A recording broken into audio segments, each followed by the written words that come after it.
Jemi rikthyer në studio, po Angela. Dua di edhe qasjen mendimin tënd lidhur me. Unë mendoj që për çdo veprim apo diçka që ti bën dhe të tjerët nuk janë në të njëjtin mendim me ty, normalisht do kesh paragjykim. Dhe kjo ndodh edhe kur i thua që vjen nga një zonë rurale apo do të merresh me diçka që ndodhet në zonat rurale. Dhe po, është diçka që ndodh. Në fakt, sa unë kam parë dhe shikoj, është një gjë që të rinjt ndikohen shumë nga konsumi dhe nga materializmi që ndodh, që është në këtë moment. Për shumë të rinj kanë atë dëshirën që të merren me diçka që mund të gjejnë punë lehtësisht dhe mirë bëjnë në fakt. Pa shumë lodhje, edhe brenda një kohe të shkurtër. Gjë që bujësia nuk ta ofron. Nuk ta ofron, po dhe është kjo ideja e të qenurit të ndjesh trendi, të vishësh bukur, po të bësh edhe këtë pjesën e make-upit, apo të duash diçka, një makinë të re. Dhe në fakt bujësia nuk ta lejon shumë këtë pjesë. Domethënë ti në bujësi duhet të shkosh aty dhe të bësh pis, duhet të veshësh diçka që është diçka e thjeshtë. Dhe këtë gjë nuk e duan shumë të rinjtë dhe të reja në fakt. Tani duhet ta ndjesh këtë dashurinë për tokën që ti afrohesh këtij sektori, sepse është goxha sfiduese për shumë të rinj që mund diplomohen dhe të rikthehen dhe ta shohin të ardhmen e tyre në fshat edhe duke mbjell plantacione, duke bashtuar në blegtori apo në bujësi, në të dy aktivitetet, apo dhe në bletari, apo në çfarë na ofron sektori. Por që, po, është shumë e vështirë në fakt. Por që ka lidhje me atë që ju thatë më përpara, që duhet ta ndjesh, duhet të ose në fakt nga ajo çfarë ty familja të ofron. Ose duhet të jesh shumë i fortë për të mos qenë ndikuar nga trendet e kohës. Duhet të jesh fregist. Duhet të jesh ndryshe nga të tjerët. Por të qenit ndryshe tani është sfidë më vete. Në fakt, për të ndalur pak të ajo që Julvin tha, në përgjithësi ka një perceptim që të rinj që shkojnë në kryeqytet, në qytete të tjera, diplomohen, kanë një punë dhe rikthehen, ose edhe pa u diplomuar kthehen në vendin e tyre të lindjes, ka një paragjykim të përgjithshëm që kthehen ata që nuk ja kanë dalë dot në zonat urbane, dhe kjo absolutisht është diçka që duhet ndaluar, dhe prandaj shembuj si Julvin, po edhe si Angela. Angela ka të vllaj në Itali edhe ka mundësi që të largohet kur ajo të dojë, edhe Angela në çdo takim që ne bëjmë e tregon fort që edhe me prindrit e ka diskutuar që unë nuk dua të largohem, unë dua të ri këtu dhe të investoj. E njëjta gjë. Julvini tha, ishte shumë interesant ajo që Julvini tha, që unë kam një vizion. Pra, kur e nisa këtë gjë në 2017, e nisa sigurisht duke kultivuar një sipërfaqe të caktuar toke, por ama diku do të shkoj në vitet e ardhshme. Pra, qëllimi im është të rritem, të shërbej jo vetëm asaj punës time, familjes time etj, por edhe komunitetit. Ta zgjeroj aktivitetin tim në atë zonë dhe të jap fshatit një tjetër dimension edhe që të njihet. Ndërkohë, Angela, si e projekton ti veten në një dekadë? Në fakt, unë nuk jap vetes asnjëherë që ta projektoj se çfarë mund ndodhi, unë jetoj të jetashme, sigurisht kam dëshirë të bëj diçka. Jo, në kuptimin që do të rish aty meqense ke edhe opsionet dhe mundësitë për të lëvizur jashtë dhe nuk e bën. Po, në fakt, po, kam shumë dëshirë të qëndroj këtu, të mos të lëviz jashtë, sepse sido që ti është toka jote, është vendi jot, gjithmonë e merr kënaqësinë këtu, ndërsa jashtë do ndihesh jo se nuk do të duhesh ose nuk do të duan atje, po prap je dikush i ardhur, nuk... Gjithmonë do e ndjesh atë. Po, në fakt, tu Ada doja të shtoja që këtu futet në loj edhe pjesa e burimeve, jo vetëm financiare, por edhe aseti tokë, që është një ndër problematikat më të mëdha që ne si sektor kemi, pra edhe nëse Angela do të investoj diçka, e ka shumë të vështirë për shkak të mungesës së pronësisë së tokës, që në shumë raste ne dim si është situata në çështjen e pronësisë. Po, shumë herë sjell në vëmendje, akoma nuk ka një zgjidhje. Prandaj është përveç mungesës së një mbështetje për të investuar, është edhe pjesa e mungesës së pronësisë, po është edhe pjesa... Po, titujt e pronësisë janë një problem shumë i madh. Kështu që... Për të bashkangjitur asaj që tha, Alba, është edhe pak kjo pjesa e dallimit mes djemve dhe vajzave. Duke qenë se ne vim nga familje patriarkale dhe kjo ndasia e barazisë ndodh jo pak herë, sepse pjesa më e madhe e trashëgimisë apo lënja e pasurisë i bëhet djemve dhe është ajo shpreha që vajzat e kanë shtëpinë e burrit dhe nuk kanë pjesë tek shtëpia e tyre. Dhe duke menduar që ndodh edhe kjo, jo shumë vajza e marrin, me thënë të drejtën, si iniciativë që të bëjnë diçka. Duke qenë se nuk kanë një pronë të tyren. Po, absolutisht. Pra, nuk kanë pronësi mbi tokat. Po, edhe, kjo, që është ndarë toka dhe është bra i ligji, që në bazë viteve 90, 7501, vajzat përfituan diçka, sepse jo ala shteti, ata që ishin të pamartuara. Si pas certifikatës, gjendjes familjare të 91-shit, por në pjesën më të madhe, këto AMTP, regjistrimet janë bërë në emër të krye familjarit, dhe nuk janë bërë si pas pjesës takuese që do të kishte secili prej antarëve. Po, edhe prandaj them që edhe nëse do duhet që ta përfitoj këtë certifikatën, do të duhet të shkojë në gjyq, të hapi procesi gjyqësore, nëse prindri nuk do t'ja lëri, dhe këtu ka gjëra akoma më të mëdha.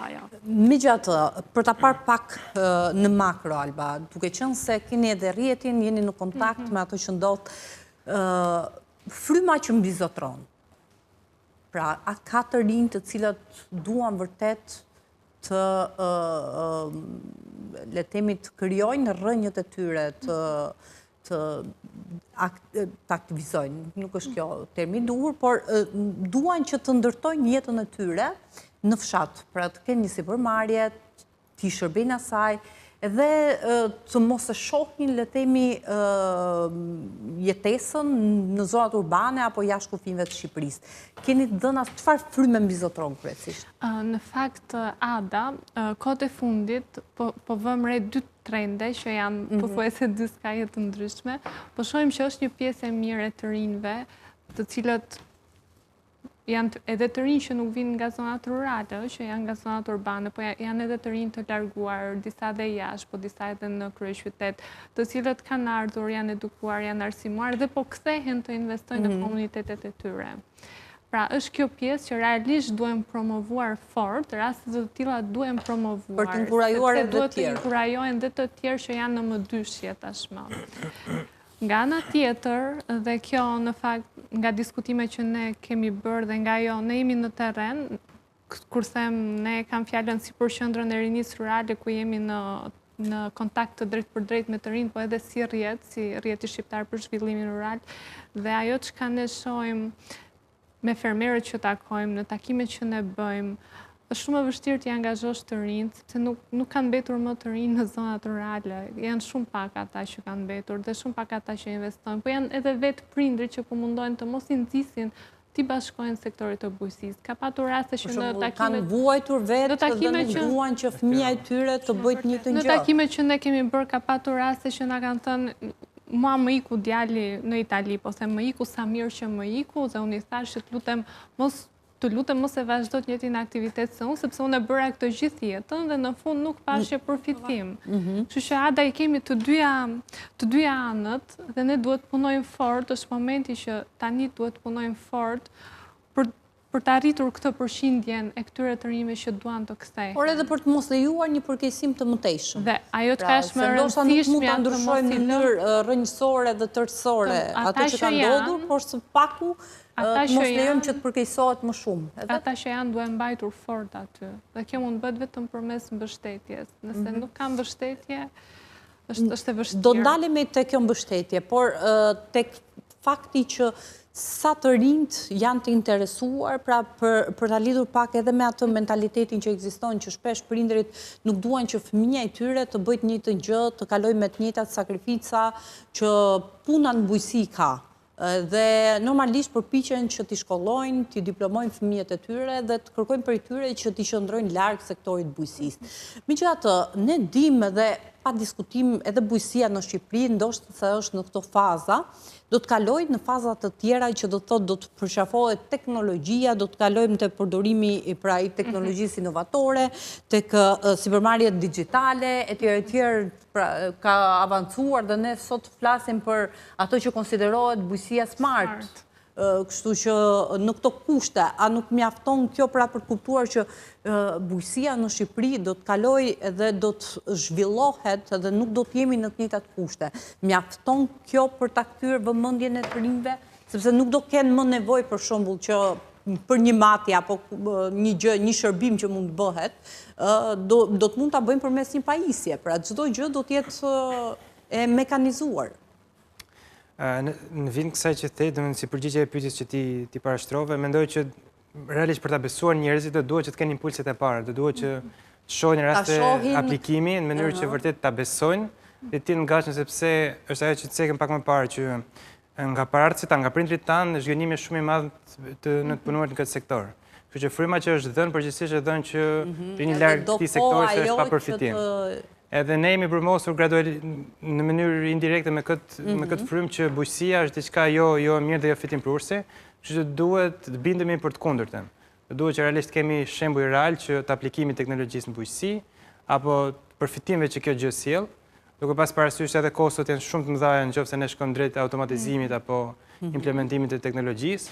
Kështu që ka disa gjëra, domethënë ne s'kemi akoma shembuj suksesi, dim që janë shumë e kushtueshme, domethënë kemi dy ingredient ta themi që na stepin për të dëshuar. Në vend që t'japin spunto, në vend që t'japin një shtys, le të themi, mund të bëhen hezitues, pra mund t'japin efektin e kundërt dhe mund të bëjnë që shumë të rinj të hezitojnë. Tani mbërritëm tek momenti që pasi i parashtruam sfidat, situatën edhe çdo gjë tjetër, të paktën në këtë vështrim që ne i bëm deri më tani.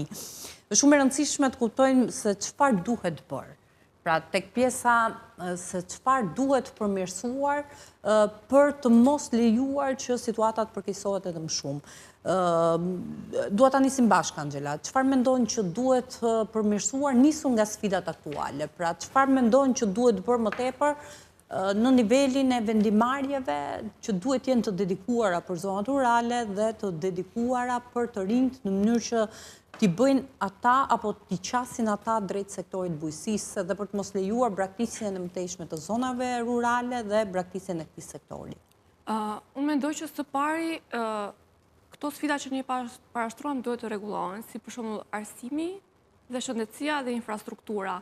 Sepse nëse ne kemi këto burime, atëherë të rinj do ta kenë akoma më të lehtë që të jetojnë aty. Dhe në moment që këta të rinj apo dhe familjet që emigrojnë jetojnë aty, mund të marrin iniciativa që të bëjnë diçka në tokat e tyre.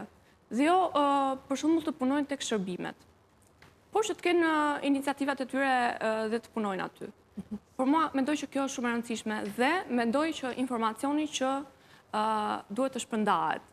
Për shembull, jo shumë fermer kanë informacion që edhe me ndryshime klimatike, ato lloj varietetet që ato vendosin dhe punojnë të tokat e tyre, do t'ju dalë apo do t'ju shkoj siç duhet prodhimi i tyre. Sepse ndryshimet e kohës dhe klimës janë goxha të dukshme dhe ndikojnë jashtëzakonisht shumë prodhimin e tyre. Dhe dëmtojnë prodhimin. Ylvin? Le të themi malin e madh që realisht bujësia ka. Çfarë duhet bërë për ata që janë larg sektorit, por edhe ata që kanë vendosur t'i dedikohen? Unë personalisht do fokusohesha në dy gjëra që mendoj realisht do jepnin vërtet rrajt e zemrës këtij sektori. E para mendoj që duhet ndryshojmë mendsinë e familjeve. Do duhet që familjet, pavarësisht historikut që ata mund të kenë pasur me bujësinë, do duhet që të rinjt t'i shtyjnë realisht merren, sepse në një material që kam lexuar besoj që në Shqipëri brezi i prindërve tanë do jetë brezi i fundit që merret me bujësi. Nëse vazhdojmë me këtë trend. Do duhet që patjetër ta vazhdojmë këtë gjë pasi është një nga shtyllat kryesore të ekonomisë vendit tonë. Që mendoj familjet kanë një rol shumë të rëndësishëm që minimalisht i lejojnë të rinjt merren me bujësi dhe mos t'i bëjnë, le ta themi, propagandë për të larguar nga ky sektor. Gjëja e dytë që unë mendoj se do ishte shpëtim, do ishte një thirrje që kanë për konsumatorët. Mendoj që do ishte me shumë vlerë, do jepte shumë ndihmë gjithë fermerëve në gjithë Shqipërinë që konsumatorët të blenin produkte nga ata. Do ishte shumë mirë që fundjavët e tyre t'i shpenzojnë duke shkuar në fshat, duke bërë pazare atje. Do ishte shumë mirë që krahasim sepse një gjë tjetër do t'i jepte impuls sektorit. Patjetër, duket gjë e vogël, por që realisht mendoj që për fermerin që është atje në fshat. Ka një lloj progresi në këtë drejtim, pra ka një lloj ka ndryshim, por që mendoj duhet akoma. Duhet akoma sepse akoma kemi skenar të produkteve që hidhen, të fermerëve personalisht edhe unë hasë shumë vështirësi me gjetjen e tregut, pasi importi, arrin të sjellë produkt në Shqipëri, dhe rritimisht konsumatorët duke qenë se e kanë më kollaj të aksesueshëm në zonat urbane, drejtohen drejt produkteve të importit. Që do ishte shumë mirë që fundjava ti kishin një farë mënyrë si një mision modest, drejtoheshin drejt fshatrave dhe blenin produkte nga konsumatorë. Realisht shija dhe çmimet nuk kanë krahasuar me gjën që merret nga importi. Alba? Në fakt, unë do e njësë në vim të asaj që tha Angela në lidhje me infrastrukturën si sociale, si edukimin dhe shëndetësin. Pra, hapi parë që të rinjallërohen zonat rurale, pra të kthehet jeta sociale, të jenë këto shërbimet e domosdoshme që janë jetike dhe mungesa, të kesh mungesë të rrugëve është në këtë kohë, domethënë është duhet pa tjetër adresuar, domethënë krijon vështirësi të shumta si lidhjen me tregjet, si edukimin, si çdo lloj shërbimi që i nevojitet një të riu për të qëndruar në zonat rurale. Pastaj do doja të ndalesha tek mbështetja buxhetore që unë e preka edhe më përpara. Absolutisht është e domosdoshme që Ministria e Bujqësisë dhe Zhvillimit Rural të marrë iniciativën dhe të hartojë një skemë specifike vetëm për fermerët e rinj dhe të rinj që duan të investojnë në bujqësi. Kjo është domosdoshmëri. Kjo do jetë një nxitje shumë e madhe për ata që të investojnë në sektorin e bujqësisë. Gjithashtu është e rëndësishme edhe orientimin ndaj këtyre praktikave të reja, sikurse edhe ti përmend teknologjia e inovacione. Këto janë qasje që i tërheqin të rinjt, sepse sikurse e përmendëm dhe më përpara, të rinjt dhe janë e ardhme e sektorit, sepse ne nuk mund të jemi imun ndaj atyre që ndodhin jashtë kufive të Shqipërisë. Absolutisht, po edhe këto trendet e reja, siç është bujqësia organike, agroekologjia, janë disa qasje të reja që janë shumë tërheqëse dhe interesante për të rinj, që shkojnë përtej bujqësisë tradicionale. Pra shumë e rëndësishme që ne t'i mbajmë ata të rinj. Dhe ndërhyrjet janë në disa drejtime për të përmirësuar situatën. Dhe të vetëdijstohemi që nëse ne vazhdojmë kështu, do jetë shumë e vështirë ardhmja sektorit bujqësisë dhe ne e dimë që të rinj që ndrojnë në bazë të zhvillimit të qëndrueshëm të komuniteteve rurale. Duhet ta kemi parasysh këtë. Si e shihni të ardhmen e bujqësisë në 2 dekada, 3 dekadat e ardhshme? Me një fjalë. Angela? Mendoj e vështirë. E vështirë. Realisht unë jam optimist dhe mendoj që do ketë, do më thjesht koha do në detyroj që të përmirësohemi dhe të kemi... Si përmarrës nuk mund të mendosh ndryshe, se pasaj bie ta lësh këtë gjë në mes edhe të mos i japësh drejtim. Alba, si eshe?